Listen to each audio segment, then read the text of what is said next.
हमारी दुनिया है ना पहेलियों से भरी हुई। कभी सोचा है कि भूकंप का मंगल ग्रह से क्या लेना देना हो सकता है, या भारत की नदियों का रेलवे लाइनों से क्या कनेक्शन है।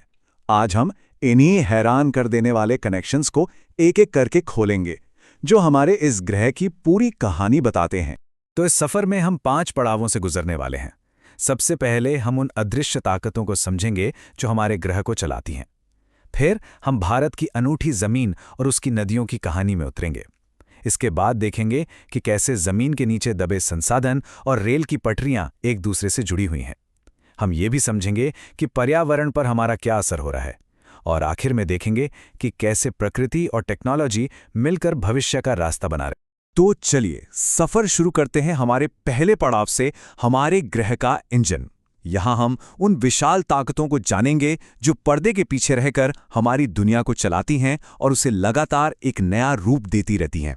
तो सवाल यह है कि आखिर वो कौन सी अदृश्य शक्तियां हैं जो हमारे पहाड़ों को उठा देती हैं, समंदर में हलचल मचाती हैं और मौसम का मिजाज तय करती हैं। आइए इन विशाल इंजनों के राज को थोड़ा और करीब से समझते हैं। देखिए, हमारी पृथ्वी कभी शांत नहीं बैठती। जमीन के नीचे विशाल टेक्टोनिक प्लेटें लगातार खिसकती रहती हैं, और जब ये टकराती हैं तो भूकंप आते हैं। आसमान में चांद और सूरज का गुरुत्वाकर्षण समुद्र के पानी को खींचता है, जिससे ज्वार भाटा आता है। और तो और पृथ्वी का अपने अक्ष पर घूमना, इसी से रोरिंग फोर्टीज जैसी तूफानी हवाएं बनती हैं। ये सारी ताकतें मिलकर ही हमारे ग्रह को इतना जिंदा दिल बनाती हैं। और जानते हैं सबसे दिलचस्प बात क्या है? इस मामले में पृथ्वी अकेली नहीं है। हमारा पड़ोसी मंगल ग्रह, वहां भी दिन लगभग 24 घंटे का ही होता है, और उसका झुकाव भी हमारी पृथ्वी जैसा ही है। ये कमाल की समानता हमें याद दिलाती है कि हम सब एक बहुत बड़े ब्रह्मांड का हिस्सा हैं। तो चलिए अब अपनी नजर ब्रह्मांड से हटाकर जरा जमीन पर लाते हैं, और वो भी सीधे भारत में, एक ऐसा देश जो विविधताओं से भरा है। आइए भारत की अनोखी भौगोलिक तस्वीर को थोड़ा करीब से देखें। भारत में पहाड़ों और नदियों का रिश्ता बहुत गहरा है। जैसे मध्य भारत में विंध्य और सतपुड़ा की पहाड़ियों से नर्मदा और ताप्ती जैसी नदियां निकलती हैं, तो वहीं उत्तर में खड़ा विशाल हिमालय ब्रह्मपुत्र नदी को जन्म देता है, जिसे तिब्बत में त्सांगपो के नाम से जाना जाता है। मतलब ये पहाड़ ही इन नदियों का असली स्रोत है। भारत की झीलें भी कुछ कम नहीं है, हर एक की अपनी अलग कहानी है। जम्मू कश्मीर की वुलर झील जो जमीनी हलचल से बनी है, ओडिशा की चिल्का झील जो एक विशाल खारे पानी का लेगून है, और मणिपुर की लोकटक झील, ये तो अपने तैरते हुए द्वीपों के लिए दुनिया भर में मशहूर है, जिन्हें फुमदी कहते हैं। अब आते हैं हमारे तीसरे हिस्से पर, संसाधन और रेलवे। यहाँ हम ये देखेंगे कि कैसे किसी देश की जमीन यानी उसकी ज्योग्राफी वहाँ के विकास और तरक्की की दिशा तय करती है। भारत के विकास की कहानी असल में उसके जमीनी संसाधनों से जुड़ी हुई है। सोचिए, झरिया का कोयला, गुजरात का तेल, छत्तीसगढ़ का लौह अयस्क और उड़ीसा का निकल, ये वो जगह हैं जो असल में देश के औद्योगिक पहिए को चलाती हैं। यही बात खेती पर भी लागू होती है। कपास को ही ले लीजिए। भारत में सबसे ज्यादा कपास गुजरात, महाराष्ट्र और तेलंगाना जैसे राज्यों में क्यों होता है?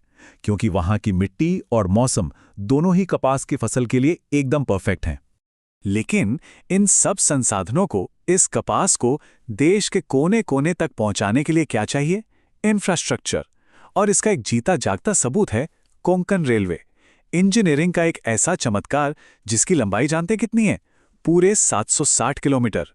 ये सिर्फ एक रेल लाइन नहीं है, ये महाराष्ट्र, गोवा, कर्नाटक और केरल को जोड़ती है, और सही मायनों में इस पूरे तटीय इलाके की तरक्की की लाइफलाइन बन चुकी है। लेकिन विकास की इस तेज रफ्तार कहानी का एक दूसरा पहलू भी है, और वो है हमारा पर्यावरण पर पड़ता असर, हमारे पर्यावरणीय पदचिन्ह। आइए देखते हैं कि हमारी गतिविधियों का पर्यावरण पर क्या असर पड़ता है और हम इसे बचाने के लिए क्या कर रहे हैं। उष्णकटिबंधीय वर्षावन यानी ट्रॉपिकल रेन फॉरेस्ट्स देखने में कितने हरे भरे लगते हैं ना, पर असल में वो बहुत नाजुक होते हैं। यहाँ पेड़ों से गिरी पत्तियां इतनी तेजी से गल जाती हैं कि जमीन की ऊपरी सतह पर पोषक तत्व जमा ही नहीं हो पाते। ये दिखाता है कि इन जंगलों का संतुलन कितना नाजुक है। और औद्योगिक विकास की एक बड़ी कीमत हम अम्लीय वर्षा यानी एसिड रेन के रूप में चुकाते हैं। ये बनती कैसे है? देखिए, कहानी शुरू होती है फैक्ट्रियों और गाड़ियों के धुएं से। जब ये धुआं हवा में पानी और ऑक्सीजन से मिलता है तो तेजाब बन जाता है और फिर यही तेजाब बारिश के साथ जमीन पर गिरकर हमारे पर्यावरण को नुकसान पहुंचाता है। पर ऐसा नहीं है कि हम सिर्फ हाथ पे हाथ धरे बैठे हैं। इन चुनौतियों से निपटने के लिए हमारे पास मॉन्ट्रो रिकॉर्ड जैसे तरीके भी हैं। अब ये है क्या? ये असल में दुनिया की उन झीलों और दलदली ज़मीनों की एक लिस्ट है जो इंसानी गतिविधियों की वजह से खतरे में है। ये लिस्ट हमें बताती है कि हमें कहाँ सबसे ज़्यादा ध्यान देने की ज़रूरत है।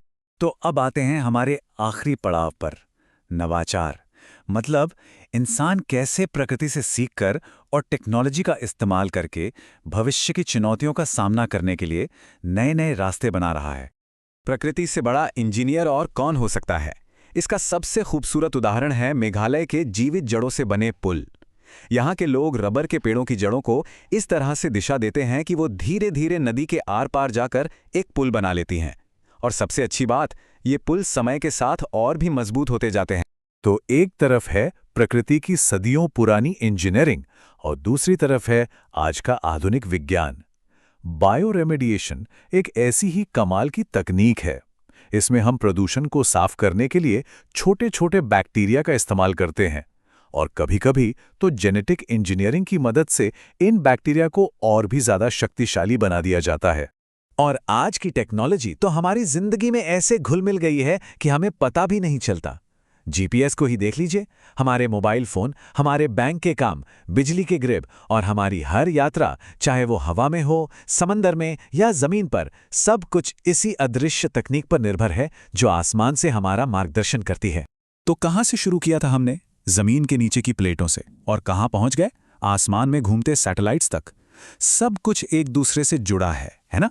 ये वो सबक है जो हमने पिछले करीब 45 सालों में सीखा है। लेकिन असली सवाल तो अब शुरू होता है।